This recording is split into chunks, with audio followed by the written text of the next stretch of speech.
नमस्कार। हिंदी साधन चैनल में आप सभी का एक बार फिर से हार्दिक स्वागत है। आज के हम इस वीडियो में कामायनी महासर्ग के 3 सर्गों पे चर्चा करने वाले हैं।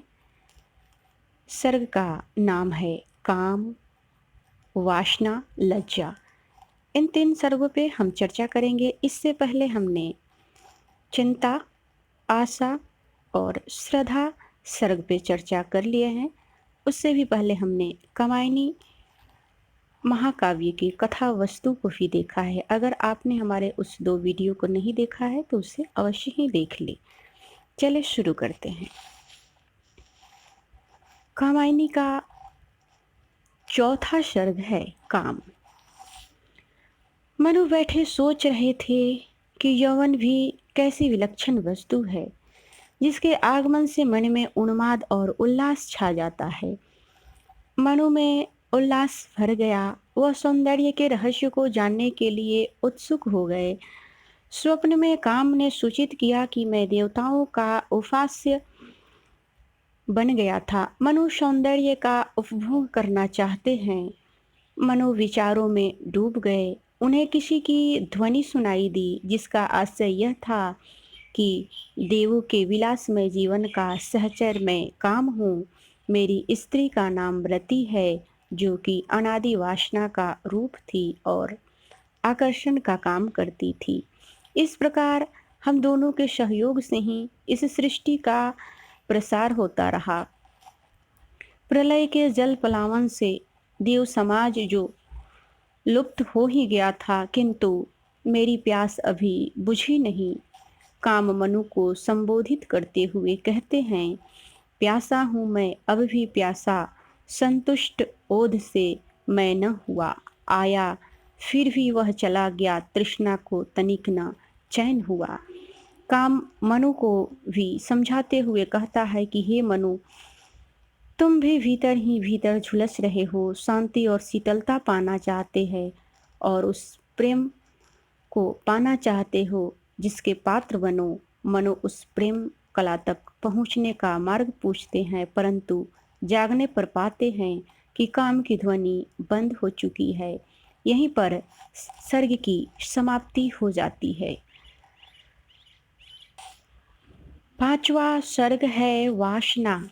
मनु और श्रद्धा का परिचय बढ़ने लगा, पर संकोचवश एक दूसरे के प्रति हृदय न खोल सके। वे दोनों समीप होते हुए भी दूर थे। एक दिन संध्या समय मनु ने देखा एक बाल पशु से क्रीड़ा कर रही है। मनु यह सोचते हैं कि मुझसे यह पशु ही भाग्यशाली है। वे क्षुब्ध दुखी होकर मन ही मन में बोले कि सब मेरे ही संचित अन्न से पलते हैं। उनके मन में ईर्ष्या जाग उठी। उनका हृदय व्यथा से भर गया। श्रद्धा उस पशु से जितना प्रेम करती है उतना प्यार मुझे क्यों नहीं देती। संसार की सभी उपयोगी और सुंदर वस्तुओं का उपयोग मैं अपने सुख के लिए अवश्य करूँगा। श्रद्धा मनु के पास आ जाती है। वह मनु के बदलते भाव को पहचान लेती है।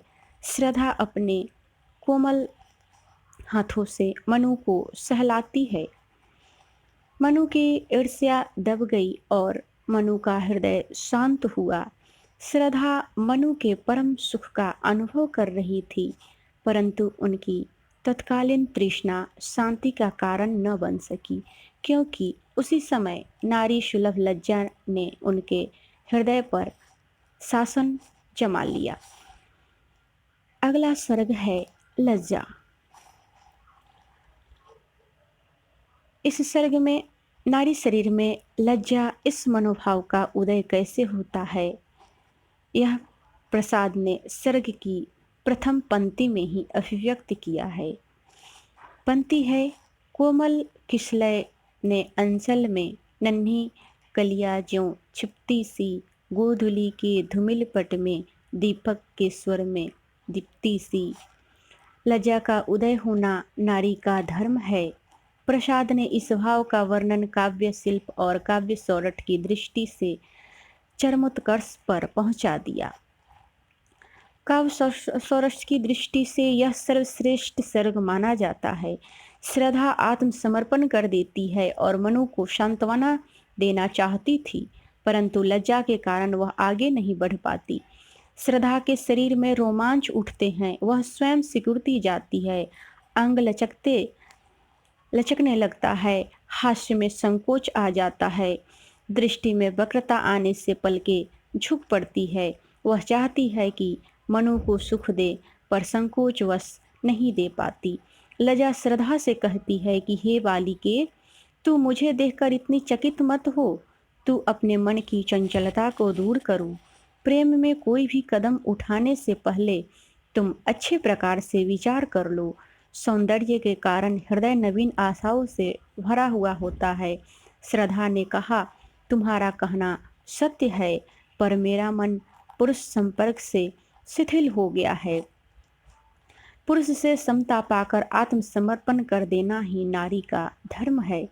लज्जा चकित हो जाती है और कहती है, नर आश्रित रहने से मैं तुम्हें विचलित नहीं कर सकती, पर आज से नारी के प्रति श्रद्धा और विश्वास का ही आश्रय रहेगा। इसीलिए पुरुष के क्रूर अत्याचारों को सहते हुए भी हंसकर उसके साथ जीवन के पथ पर चलना होगा। तो आज के वीडियो में इतना ही। अगले वीडियो में मिलते हैं दूसरे सर्ग के साथ। तब तक के लिए वीडियो देखने के लिए आप सभी को बहुत बहुत धन्यवाद।